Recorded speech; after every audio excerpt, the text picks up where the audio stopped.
ಸ್ನೇಹಿತರೆ, ಮೀಡಿಯಾ ಮಾಸ್ಟರ್ಸ್ಗೆ ಸ್ವಾಗತ ಸುಸ್ವಾಗತ. ಗೆಳೆಯರೆ, ಪಾಕಿಸ್ತಾನದಲ್ಲಿ ಇವತ್ತು ಲೋಕಸಭೆಗೆ ಮತದಾನ ನಡೆದಿದೆ. ಅತ್ಯಂತ ಶಾಂತಿಯುತವಾಗಿ ಅಲ್ಲಿನ ಜನ ತಮ್ಮ ಮತ ಚಲಾವಣೆ ಮಾಡಿದ್ದಾರೆ. ಒಂದೆರಡು ಕಡೆ ಆಫ್ಘಾನಿಸ್ತಾನದ ಗಡಿಗಳಲ್ಲಿ ಬೂತ್ ಏಜೆಂಟರಾಗಿ ಬಂದಿದ್ದ ಮಹಿಳೆಯರನ್ನ ಮನೆ ಕೆಲಸ ಮಾಡೋದು ಬಿಟ್ಟು ಇದು ಯಾವ ಕೆಲಸಕ್ಕೆ ಬಂದಿದ್ದೀರಾ ನೀವು ಅಂತ ಅಲ್ಲಿನ ಭಯೋತ್ಪಾದಕರೇ ಒಂದ್ ಸ್ವಲ್ಪ ದೇಹ ಶುದ್ಧಿ ಮಾಡಿ ಮನೆಗೆ ವಾಪಸ್ ಕಳುಹಿಸಿಕೊಟ್ಟಿದ್ದಾರೆ. ಇನ್ನು ಕೆಲ ಕಡೆಗಳಲ್ಲಿ ರಿಗ್ಗಿಂಗ್ ನಡೆದಿದೆ. ಅಂದ್ರೆ ಜನಕ್ಕೆ ಓಟ್ ಹಾಕೋ ತೊಂದರೆ ಬೇಡ ಅನ್ನೋ ಕಾರಣಕ್ಕೆ ಅಲ್ಲಿನ ಬೂತುಗಳನ್ನು ವಶಪಡಿಸಿಕೊಂಡು ಅವರಿಗೆ ಯಾರಿಗೆ ಬೇಕೋ ಅವರಿಗೆ ಓಟನ್ನು ಹಾಕೊಂಡಿದ್ದಾರೆ.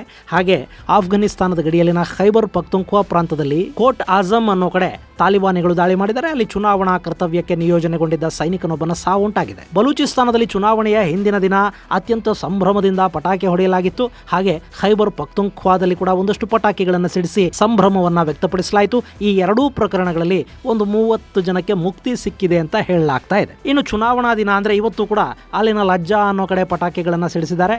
ಅಲ್ಲಿ 2 ಸಾವಿಗೀಡಾಗಿದ್ದು 10 ಮಂದಿ ಆಸ್ಪತ್ರೆ ಪಾಲಾಗಿದ್ದಾರೆ. ಇನ್ನು ಚುನಾವಣೆಯಲ್ಲಿ ಈ ಬಾರಿ ಯಾರು ಗೆಲ್ತಾರೆ ಅನ್ನೋದು ಗೌಪ್ಯವಾಗೇನು ಉಳಿದಿಲ್ಲ. ಯಾಕೆಂದ್ರೆ ಅದು ಎಲೆಕ್ಷನ್ ಅಲ್ಲ, ಸೆಲೆಕ್ಷನ್. ಅಂದ್ರೆ ಯಾರನ್ನ ಪ್ರಧಾನಿಯನ್ನಾಗಿ ಮಾಡಬೇಕು ಅಂತ ಈಗಾಗಲೇ ಪಾಕಿಸ್ತಾನದ ಸೈನ್ಯ ಡಿಸೈಡ್ ಮಾಡಿ ಆಗಿದೆ. ಅಲ್ಲಿನ ಸೇನಾಧಿಕಾರಿಗಳು ತಮ್ಮ ಮುಂದಿನ ಪ್ರಧಾನಿಯನ್ನ ಸೆಲೆಕ್ಟ್ ಮಾಡ್ಕೊಂಡಿದ್ದಾರೆ. ಹೀಗಾಗಿ ಅಲ್ಲಿ ಏನು ಮಾಡಬೇಕು ಅದನ್ನ ಸೇನೆ ಮಾಡ್ತಾ ಇದೆ. ಇಷ್ಟರ ನಡುವೆ ಕೂಡ ಪಾಪ ಅಲ್ಲಿನ ಜನ ಒಂದಷ್ಟು ಓಟುಗಳನ್ನು ಹಾಕ ಬಂದಿದ್ದಾರೆ. ಹಾಗಾದ್ರೆ ಪಾಕಿಸ್ತಾನದ ಈ ಬಾರಿಯ ಚುನಾವಣಾ ವಿಶೇಷಗಳೇನು? ಅಲ್ಲಿ ಯಾರು ಗೆಲ್ತಾರೆ, ಸರ್ಕಾರವನ್ನ ಯಾರು ರಚನೆ ಮಾಡ್ತಾರೆ, ಮತ್ತು ಹಾಗೆ ಈ ಬಾರಿ ಪ್ರಧಾನಿಯ ಕುರ್ಚಿ ಏರೋ ನಾಯಕನ ಮುಂದಿರೋ ಸವಾಲುಗಳೇನು, ಭಾರತದ ದೃಷ್ಟಿಯಿಂದ ಈ ಚುನಾವಣೆಯ ಫಲಿತಾಂಶಗಳು ಏನಾಗಬಹುದು ಅನ್ನೋ ಬಗ್ಗೆ ಒಂದಷ್ಟು ಮಾಹಿತಿಯನ್ನ ನಾವಿಲ್ಲಿ ನೋಡೋಣ.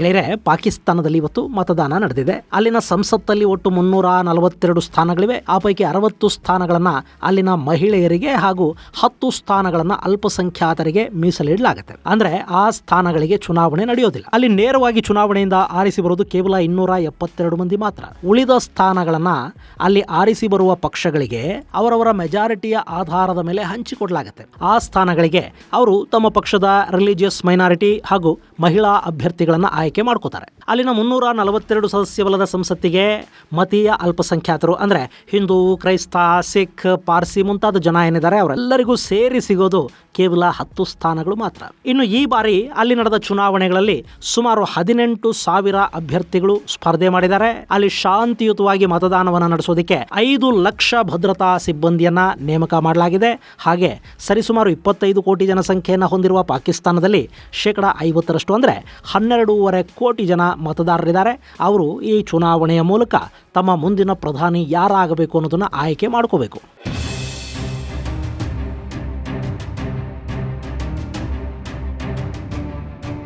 ಗೆಳೆಯರೆ, ಅಲ್ಲಿ ಆಯ್ಕೆ ಅನ್ನೋದು ಬಹುಶಃ ಅವರಿಗೆ ಗೊತ್ತಿಲ್ಲದ ವಿಷಯ. ಯಾಕೆಂದ್ರೆ ಪಾಕಿಸ್ತಾನ ಅನ್ನೋ ದೇಶ ಮೊದಲು 1-2 ವರ್ಷಗಳನ್ನು ಬಿಟ್ರೆ ಅಲ್ಲಿನ ರಾಜಕಾರಣಿಗಳ ಮೇಲೆ ಯಾವತ್ತೂ ಭರವಸೆಯನ್ನು ಇಡಲೇ ಇಲ್ಲ. ಅಲ್ಲಿ ಪ್ರಧಾನಿ, ಮುಖ್ಯಮಂತ್ರಿ, ಮಂತ್ರಿಗಳು, ಅಧ್ಯಕ್ಷ ಇವರಿಗಿಂತ ಹೆಚ್ಚಿನ ಮಟ್ಟದಲ್ಲಿ ಜನ ನಂಬಿದ್ದು ಅಲ್ಲಿನ ಸೇನೆಯನ್ನ. ರಾಜಕಾರಣಿಗಳು ಭ್ರಷ್ಟರು ಅನ್ನೋ ಕಾರಣಕ್ಕೆ ಜನ ಸೇನೆಗೆ ಹೆಚ್ಚಿನ ಗೌರವವನ್ನು ಕೊಡ್ತಾ ಹೋದ್ರು.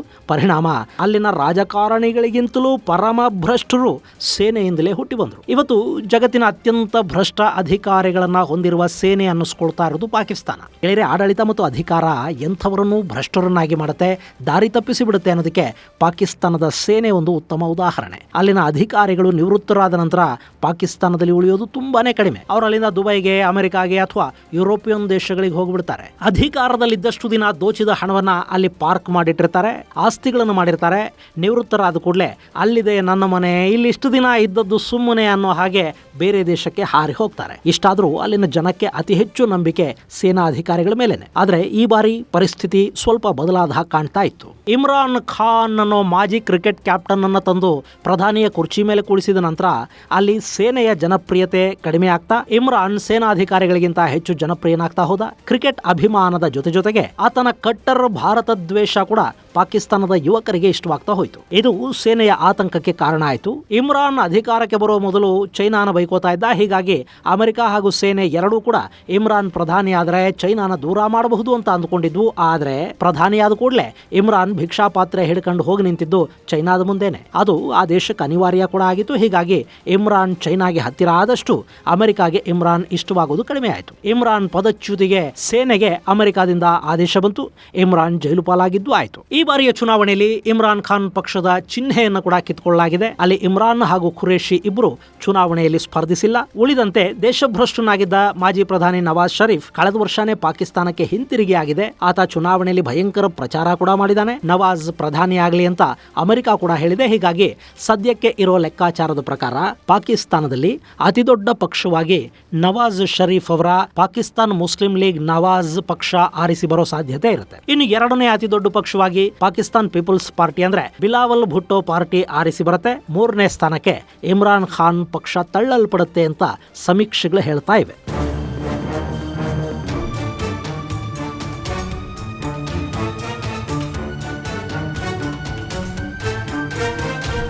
ಇನ್ನು ನಾನು ಆಗಲೇ ಹೇಳಿದ ಹಾಗೆ ಇದು ಎಲೆಕ್ಷನ್ ಅಲ್ಲ, ಸೆಲೆಕ್ಷನ್. ಹೀಗಾಗಿ ಈ ಬಗ್ಗೆ ಹೆಚ್ಚು ತಲೆ ಕೆಡಿಸ್ಕೋಬೇಕಾದ ಅಗತ್ಯ ಕೂಡ ಏನಿಲ್ಲ. ಆದರೆ ಈ ಬಾರಿ ಆರಿಸಿ ಬರೋ ಪ್ರಧಾನಿಯ ಮುಂದೆ ಅಲ್ಲಿ ದೊಡ್ಡ ಸವಾಲುಗಳೇ ಇರುತ್ತವೆ. ಪಾಕಿಸ್ತಾನ ಆರ್ಥಿಕವಾಗಿ ಈಗಾಗಲೇ ಹಳ್ಳ ಹಿಡಿದು ಹೋಗಿದೆ. ಅದನ್ನು ಸರಿದಾರಿಗೆ ತರಬೇಕು ಅಂದ್ರೆ ಮತ್ತೆ ಸಾಲ ಮಾಡಬೇಕು. ಈಗ IMF ಪಾಕಿಸ್ತಾನಕ್ಕೆ ಸಾಲ ಕೊಟ್ಟು ಕೈ ಹಿಡಿಯೋದಕ್ಕೆ ಸಿದ್ಧ ಇದೆ. $3 ಬಿಲಿಯನ್ ಪಾಕ್ ಅರ್ಜಿ ಕೂಡ ಹಾಕೊಂಡಿದೆ. ಆದರೆ ಅದು ಸಿಗಬೇಕು ಅಂದ್ರೆ ಅಲ್ಲೊಂದು ಅಧಿಕೃತ ಸರ್ಕಾರದ ರಚನೆ ಆಗಬೇಕು. ಈಗ ನವಾಜ್ ಶರೀಫ್ ಪ್ರಧಾನಿ ಆದ್ರೆ ಆತನನ್ನು ಕೂಡಿಸ್ತಾ ಇರೋದು ಅಮೆರಿಕಾನೇ. ಆದ್ದರಿಂದ IMF ಸಾಲವನ್ನು ಕೂಡ ಅಮೆರಿಕ ಪಾಕಿಗಳಿಗೆ ಕೊಡಿಸುವ ಸಾಧ್ಯತೆಗಳಿರುತ್ತವೆ. ಇನ್ನು ಶರೀಫ್ ಅರಬ್ ದೇಶಗಳ ಜೊತೆ ಕೂಡ ಉತ್ತಮ ಸಂಬಂಧಗಳನ್ನ ಇಟ್ಟುಕೊಂಡಿರೋದ್ರಿಂದ ಆತ ರಾಜಕಾರಣಿ ಅನ್ನೋದರ ಜೊತೆಗೆ ಉದ್ಯಮಿ ಕೂಡ ಆಗಿರೋದ್ರಿಂದ ಈಗಾಗಲೇ ಸಾಕಷ್ಟು ಬಾರಿ ಪಾಕಿಸ್ತಾನದ ಪ್ರಧಾನಿಯಾಗಿ ಅನುಭವವನ್ನು ಕೂಡ ಹೊಂದಿರೋದ್ರಿಂದ ಪಾಕಿಸ್ತಾನಕ್ಕಾಗಿ ಭಿಕ್ಷೆ ಬೇಡಿಕೊಂಡು ಹಣ ತರುವುದು ಶರೀಫ್ಗೆ ಕಷ್ಟ ಏನಾಗೋದಿಲ್ಲ. ಆದ್ರೆ ಅಲ್ಲಿನ ಅತಿ ದೊಡ್ಡ ಸಮಸ್ಯೆ ಅನ್ನಿಸ್ಕೊಳ್ತಾ ಇರೋದು ಭಯೋತ್ಪಾದನೆಯನ್ನ ನಿಗ್ರಹಿಸುವುದು. ಯಾಕೆಂದ್ರೆ ಪಾಕಿಸ್ತಾನ ಭಾರತ, ಇರಾನ್ ಮುಂತಾದ ದೇಶಗಳ ಜೊತೆ ಮಾತ್ರ ಸಮಸ್ಯೆಯನ್ನು ಮಾಡಿಕೊಂಡಿಲ್ಲ. ಬದಲಿಗೆ ಅಲ್ಲಿ ಈಗಾಗಲೇ ಸಾಕಷ್ಟು ಭಯೋತ್ಪಾದಕ ಸಂಘಟನೆಗಳು ಕೂಡ ಹುಟ್ಟುಕೊಂಡಿವೆ. ಭಾರತದ ವಿರುದ್ಧ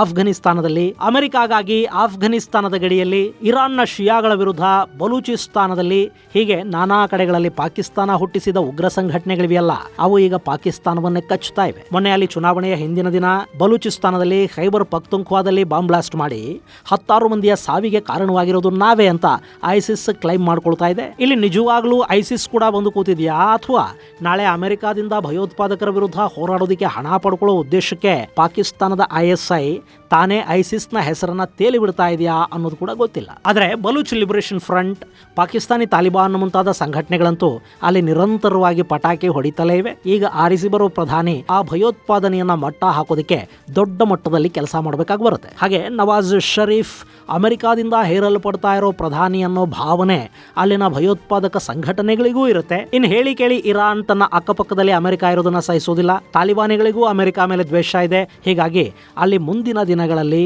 ಉಗ್ರ ಚಟುವಟಿಕೆಗಳು ಮತ್ತಷ್ಟು ಹೆಚ್ಚಾಗಲೂಬಹುದು.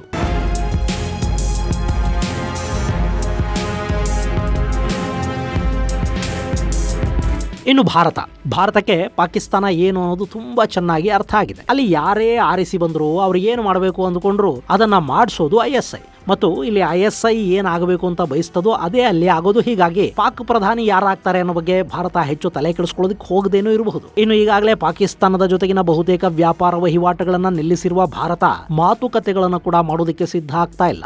ಭಾರತದಲ್ಲಿ ಭಯೋತ್ಪಾದನೆಯನ್ನ ಹೆಚ್ಚು ಮಾಡಿದ್ರೆ ಭಾರತ ನಮ್ಮ ಮಾತು ಕೇಳುತ್ತೆ, ಮಾತುಕತೆಗೆ ಬರುತ್ತೆ ಅನ್ನೋ ಪಾಕಿಸ್ತಾನದ ಹಳೆಯ ನಂಬಿಕೆ ಏನಿತ್ತು ಅದನ್ನು ಕೂಡ ಭಾರತ ಕಳೆದ ಕೆಲ ವರ್ಷಗಳಿಂದ ಸುಳ್ಳು ಮಾಡ್ತಾ ಬರ್ತಾ ಇದೆ. ಈಗ ಭಯೋತ್ಪಾದಕರ ದಾಳಿ ನಡೆದ್ರೆ ಅದಕ್ಕೆ ಸರ್ಜಿಕಲ್ ಸ್ಟ್ರೈಕ್ ಮೂಲಕ ಉತ್ತರ ಕೊಡೋದನ್ನ ಭಾರತ ಅಭ್ಯಾಸ ಮಾಡಿಕೊಂಡಿದೆ. ಹೀಗಾಗಿ ಪಾಕಿಗಳು ಭಾರತದ ವಿಷಯದಲ್ಲಿ ಇನ್ನು ಮುಂದೆ ಹೊಸ ಪ್ಲಾನ್ ಏನಾದರೂ ಮಾಡಲೇಬೇಕಾಗತ್ತೆ. ಇನ್ನು ಕಾಶ್ಮೀರದ ಸಮಸ್ಯೆಯನ್ನ ಮಾತುಕತೆ ಮೂಲಕ ಬಗೆಹರಿಸಿಕೊಂಡು ಭಾರತದ ಜೊತೆಗಿನ ಸಂಬಂಧಗಳನ್ನ ಸುಧಾರಣೆ ಮಾಡಿಕೊಳ್ಳೋ ಅವಕಾಶಗಳನ್ನು ಕೂಡ ಪಾಕಿಸ್ತಾನ ಉಳಿಸ್ಕೊಂಡಿಲ್ಲ. ಯಾಕೆ ಅಂದ್ರೆ ಕಾಶ್ಮೀರವನ್ನ ಅಲ್ಲಿ ಮತೀಯ ವಿಷಯವನ್ನಾಗಿ ಮಾಡಲಾಗಿದೆ. ಅದನ್ನ ಭಾರತಕ್ಕೆ ಬಿಟ್ಟು ಕೊಟ್ಟು ಬಿಡ್ತೀವಿ ಅಂತ ಹೇಳಿಬಿಟ್ರೆ ಅಲ್ಲಿನ ರಾಜಕೀಯ ಆಡಳಿತ ದೊಡ್ಡ ಮಟ್ಟದಲ್ಲಿ ಬೆಲೆ ತೆರಬೇಕಾಗಿ ಬರುತ್ತೆ. ಪಾಕಿಸ್ತಾನದ ಮುಲ್ಲಾಗಳು ತಿರುಗಿ ಬೀಳ್ತಾರೆ, ಸೇನೆ ಕೂಡ ತಿರುಗಿ ಬೀಳುತ್ತೆ. ಯಾಕೆ ಅಂದ್ರೆ ಕಾಶ್ಮೀರ ಮತ್ತು ಇಸ್ಲಾಂ ಅನ್ನೋದು ಅಲ್ಲಿನ ಸೇನೆಗೆ ಹಾಗೂ ಅಲ್ಲಿನ ಮುಲ್ಲಾಗಳಿಗೆ ಅನ್ನದ ವಿಷಯ.